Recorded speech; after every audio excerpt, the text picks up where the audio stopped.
Di sebuah dataran tinggi yang subur, terhampar perkebunan kopi yang menghidupi seluruh desa Wangi Angin. Di sana, di antara hijaunya daun dan merahnya buah kopi, legenda tidak lahir dari para pahlawan perang, melainkan dari aroma secangkir kopi yang diseduh dengan jiwa. Ini adalah kisah tentang seorang gadis pemetik kopi, yang kecantikannya dipuja semua orang. Namun takdirnya menuntut lebih dari sekadar rupa, memaksanya melewati api ujian untuk menemukan aroma sejatinya. Kalista adalah bunga desa Wangi Angin. Kecantikannya tak terbantahkan. Ia memiliki kulit sawo matang yang berkilau sehat di bawah matahari, dan rambut hitam ikal panjang yang tergerai indah saat ia bergerak di antara barisan pohon kopi. Matanya yang besar dan jernih memantulkan langit biru, sementara postur tubuhnya yang semampai membuatnya tampak menonjol di antara pemetik lainnya. Setiap pagi, kehadirannya di perkebunan selalu menjadi pusat perhatian. Para pemuda akan berlomba-lomba membantunya, dan para orang tua akan memujinya sebagai anugerah bagi desa. Namun, di balik semua pujian itu, Kalista merasa ada yang kurang. Mereka memuji parasnya, bukan hasil petikannya. Mereka mengagumi senyumnya, bukan ketekunannya. Ia adalah pemetik yang rajin, tangannya terampil memilih buah kopi yang paling matang dan merah sempurna. Ia mencintai pekerjaannya, mencintai aroma tanah basah di pagi hari dan suara burung-burung yang bernyanyi. Namun, semua usahanya seolah tertutup oleh bayang-bayang kecantikannya sendiri. Tuan Karto, pemilik perkebunan, sering menunjukkannya sebagai contoh. Lihatlah Kalista, bahkan bunga secantik dia mau bekerja keras, katanya, lebih menekankan pada kata cantik daripada kerja keras. Hal ini membuat Kalista merasa seperti pajangan yang indah, bukan seorang pekerja yang berharga. Ia merindukan pengakuan atas apa yang bisa ia lakukan, bukan hanya atas bagaimana ia terlihat. Setiap kali ia menyerahkan keranjang hasil panennya, ia berharap ada yang berkomentar tentang kualitas biji kopinya. Namun yang ia dapatkan hanyalah, "Kau semakin cantik hari ini, Kalista." Ia tersenyum untuk menyembunyikan kekecewaannya. Ia merasa seperti buah kopi itu sendiri. Semua orang mengagumi kulit luarnya yang merah dan ranum, tetapi tidak ada yang peduli pada biji berharga yang tersembunyi di dalamnya. Di dalam hatinya, tumbuh sebuah kegelisahan. Ia ingin membuktikan bahwa dirinya lebih dari sekadar wajah yang rupawan. Ia ingin dikenal karena kekuatannya, keterampilannya, dan hatinya. Ia belum tahu bahwa Sang Pencipta sedang mempersiapkan sebuah ujian yang akan mengupas lapisan luar itu dan memaksa dunia untuk mencium aroma jiwanya yang sesungguhnya. Suatu hari, seorang pria asing tiba di desa Wangi Angin. Namanya Arion. Ia diutus oleh pedagang besar dari kota untuk mengawasi kualitas kopi setelah panen tahun lalu dinilai menurun. Arion sangat berbeda dari orang-orang desa. Kulitnya lebih gelap karena terbakar matahari, rahangnya kokoh, dan matanya setajam elang, selalu mengamati dengan kritis. Tubuhnya tegap dan gerakannya efisien, memancarkan aura seorang ahli yang tidak punya waktu untuk basa-basi. Ia langsung menuju pondok penyangraian, tempat di mana biji kopi diolah. Ia tidak memedulikan sambutan hangat dari Tuan Karto atau tatapan penasaran dari para gadis desa, termasuk Kalista. Saat Kalista menyerahkan hasil petikannya yang ia anggap sempurna, Arion tidak menatap wajahnya sama sekali. Ia mengambil segenggam biji kopi dari keranjangnya, memeriksanya dengan teliti, lalu menggigit satu biji mentah dengan giginya. Terlalu banyak buah yang dipetik sedikit lewat matang. Komentarnya dengan suara datar dan dalam. Manis di kulitnya akan menyebabkan fermentasi yang tidak seimbang. Itu adalah kritik pertama yang pernah Kalista terima seumur hidupnya. Ia terkejut, merasa sedikit tersinggung. Pria ini adalah orang pertama yang tidak terpesona oleh senyumnya, dan justru mengkritik hasil kerjanya. Arion kemudian mengumpulkan semua pemetik. Ia tidak memberikan pidato panjang, tetapi memberikan instruksi yang sangat detail tentang kematangan buah, cara memetik tanpa merusak tangkai, dan pentingnya konsistensi. Ia berbicara tentang jiwa biji kopi yang harus dijaga. Kalista merasa tertantang sekaligus tertarik. Pria ini melihat apa yang selama ini ia harapkan untuk dilihat orang lain. Esensi dari pekerjaan itu. Hari-hari berikutnya terasa berbeda. Di bawah pengawasan Arion, suasana kerja menjadi lebih serius. Ia tegas dan tidak segan menegur siapapun yang bekerja sembarangan, tidak peduli tua atau muda, pria atau wanita. Kalista berusaha lebih keras dari sebelumnya, mencoba mendapatkan pengakuan dari sang penyangrai misterius itu. Namun, Arion tetap menjaga jarak, tatapannya selalu tertuju pada biji kopi, bukan pada pemetiknya. Musim panen baru saja akan mencapai puncaknya ketika malapetaka datang. Hama karat daun menyebar dengan cepat ke seluruh perkebunan. Daun-daun kopi yang hijau segar mulai dihiasi bercak-bercak oranye mengerikan, lalu menguning dan berguguran. Buah kopi yang belum matang menjadi layu di tangkainya. Seluruh desa dilanda kepanikan. Panen tahun ini, yang menjadi tumpuan hidup mereka, terancam gagal total. Tuan Karto menjadi gusar. Dalam kepanikannya, ia memerintahkan para pemetik untuk memanen semua buah yang tersisa, baik yang sudah matang sempurna maupun yang masih setengah matang. Lebih baik kita mendapatkan sesuatu daripada tidak sama sekali, teriaknya. Ia berencana mencampur semua kualitas biji menjadi satu dengan harapan masih bisa menjualnya, meskipun dengan harga murah. Namun, Arion menentang keras rencana itu. Itu akan menghancurkan reputasi kopi dari desa ini selamanya, katanya dengan tenang namun tegas. Mencampur biji yang baik dengan yang buruk hanya akan menghasilkan kopi yang buruk. Kita harus menyelamatkan apa yang masih bisa diselamatkan. Ia mengusulkan sebuah metode yang jauh lebih sulit. Para pemetik harus memeriksa setiap pohon, memilih hanya buah terbaik dari dahan yang paling sedikit terinfeksi. Pekerjaan itu sangat melelahkan dan hasilnya sangat sedikit. Para penduduk desa mulai putus asa dan memihak Tuan Karto. Mereka lebih memilih hasil yang cepat meski sedikit, daripada pekerjaan sulit dengan hasil yang tidak pasti. Apa gunanya susah payah jika hasilnya hanya segenggam? Keluh salah seorang pemetik. Desa Wangi Angin berada di ambang perpecahan dan keputusasaan. Di tengah kekacauan itu, Kalista bimbang. Logikanya memihak Tuan Karto, tetapi hatinya merasakan kebenaran dalam kata-kata Arion. Ia teringat pada kerinduannya untuk dihargai karena kualitas, bukan kuantitas. Ini adalah kesempatan untuk membuktikan sesuatu, bukan hanya kepada Arion, tetapi juga kepada dirinya sendiri. Malam itu, Kalista tidak bisa tidur. Ia pergi ke pondok pengolahan yang sepi. Di sana, ia menemukan Arion sedang duduk sendiri, menatap tumpukan kecil biji kopi berkualitas yang berhasil mereka selamatkan hari itu. Untuk pertama kalinya, Kalista melihat ekspresi lelah dan khawatir di wajah pria itu. Ia memberanikan diri untuk mendekat. "Apakah kita bisa berhasil?" tanyanya pelan. Arion menoleh, dan kali ini ia benar-benar menatap Kalista. "Itu tergantung pada apakah kalian percaya pada nilai yang ada di dalam, bukan pada apa yang terlihat di luar," jawabnya. Ia mengambil satu buah kopi merah sempurna dan satu biji kopi hijau yang sudah dikupas. "Orang-orang melihat ini," katanya sambil menunjuk buah merah.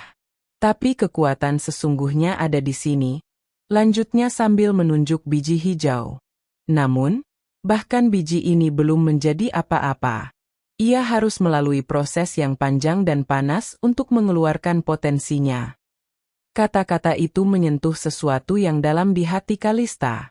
Itulah metafora hidupnya. Keesokan paginya, saat semua pemetik ragu untuk mulai bekerja, Kalista adalah orang pertama yang mengambil keranjangnya. "Aku akan mengikuti cara Tuan Arion," katanya dengan suara jelas dan mantap. "Aku lebih baik pulang dengan segenggam biji kopi terbaik daripada sekarung biji tanpa harapan." Tindakannya mengejutkan semua orang. Beberapa pemuda yang mengaguminya, meski ragu, akhirnya ikut bergabung. Perlahan, satu persatu penduduk desa lainnya, Terinspirasi oleh keteguhan Kalista, mulai mengikuti metode Arion. Mereka bekerja dari fajar hingga senja, dengan teliti memeriksa setiap pohon. Pekerjaan itu mengotori pakaian mereka, menggores tangan mereka, dan menghapus semua keanggunan. Kalista tidak lagi peduli pada penampilannya. Wajahnya berpeluh dan rambutnya acak-acakan. Tetapi matanya bersinar dengan tujuan yang baru. Ia telah memilih jalan yang sulit. Ia sedang dalam proses mengupas lapisan luar yang selama ini membelenggunya. Arion mengamatinya dari kejauhan, dan untuk pertama kalinya, seulas senyum tipis yang penuh penghargaan tersungging di bibirnya. Setelah berminggu-minggu bekerja keras, mereka hanya berhasil mengumpulkan beberapa karung biji kopi terbaik. Jumlahnya sangat sedikit, tetapi kualitasnya luar biasa.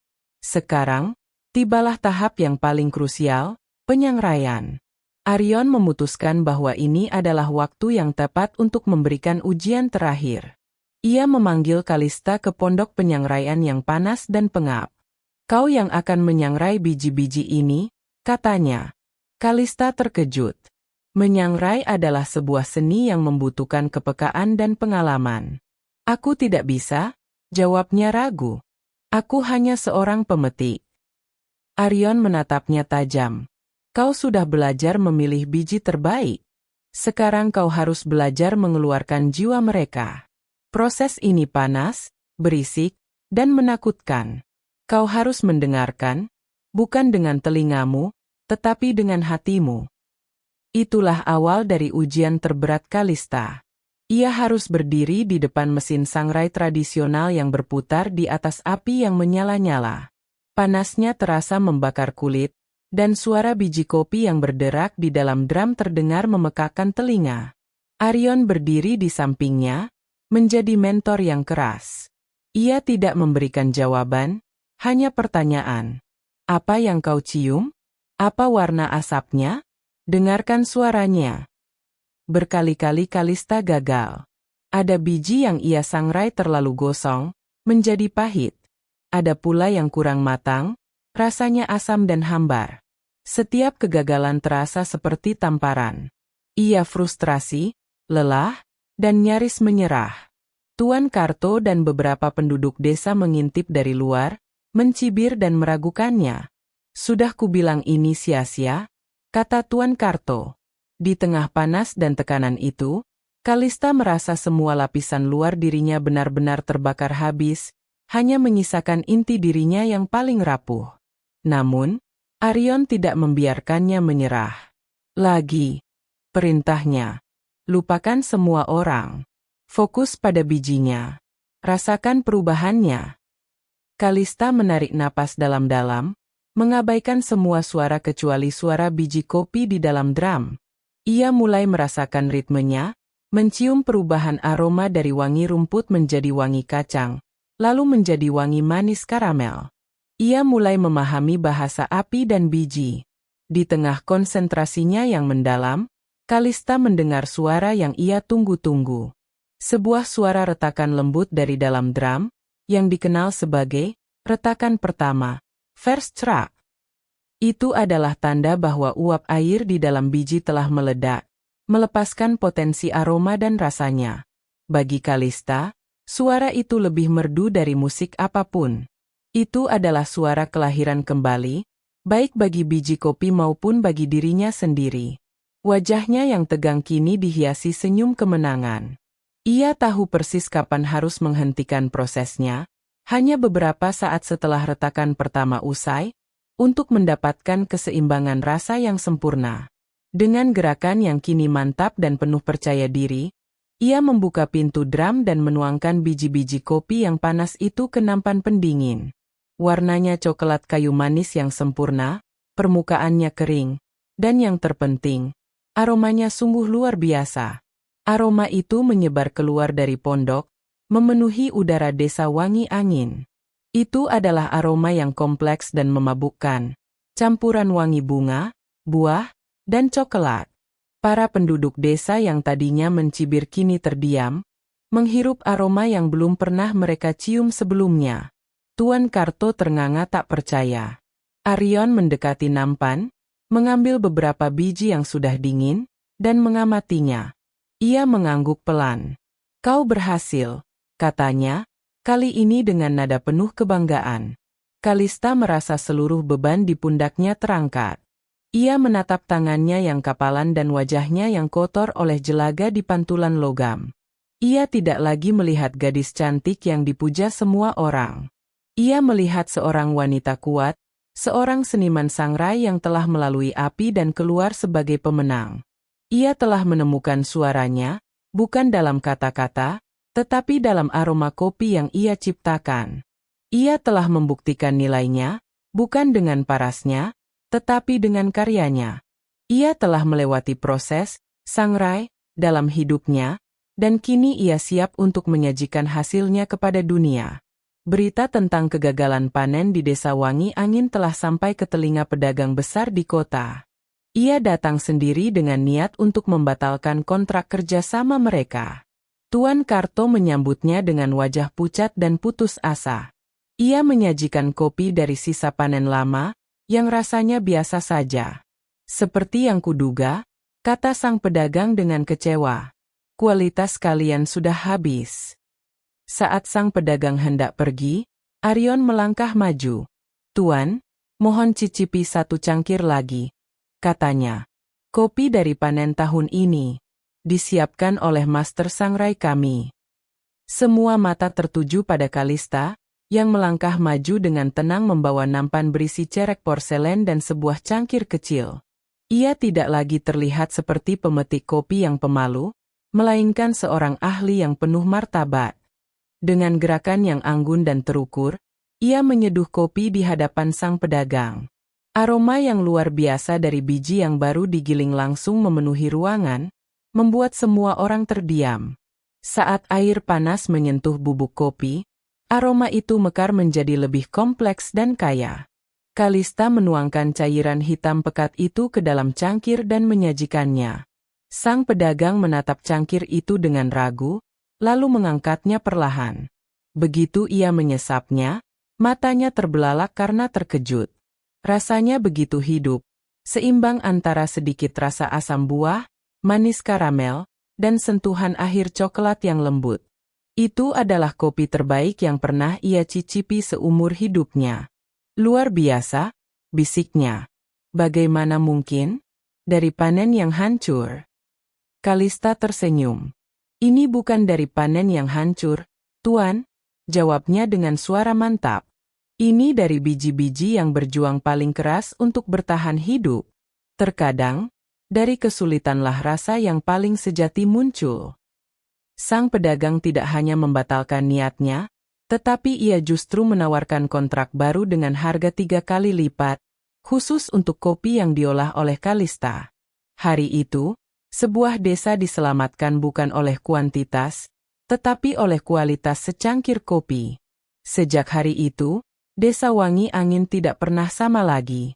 Tuan Karto menyerahkan pengelolaan pengolahan kopi sepenuhnya kepada sebuah koperasi yang dipimpin oleh Kalista dan Arion. Reputasi kopi mereka melambung tinggi, dikenal di seluruh negeri sebagai Kopi Kalista, kopi yang lahir dari ketekunan dan hati. Kalista tidak lagi dikenal sebagai bunga desa, melainkan sebagai Ratu Sangrai, seorang ahli yang dihormati karena kepekaan dan keterampilannya. Ia dan Arion bekerja berdampingan, hubungan mereka yang awalnya kaku berubah menjadi kemitraan yang didasari oleh rasa saling menghargai yang mendalam, yang perlahan mekar menjadi cinta. Mereka mengajarkan generasi muda di desa bahwa nilai sejati tidak terletak pada penampilan. Seperti biji kopi, setiap orang memiliki potensi tersembunyi yang hanya bisa dikeluarkan melalui proses dan ujian. Kalista tetap bekerja di perkebunan, kini sebagai seorang guru. Ia masih memiliki senyum yang indah, tetapi kini orang-orang mengagumi matanya yang bersinar karena kebijaksanaan dan tangannya yang terampil. Kecantikannya tidak pudar, sebaliknya, ia memancarkan keindahan yang lebih dalam, yang lahir dari kekuatan karakter.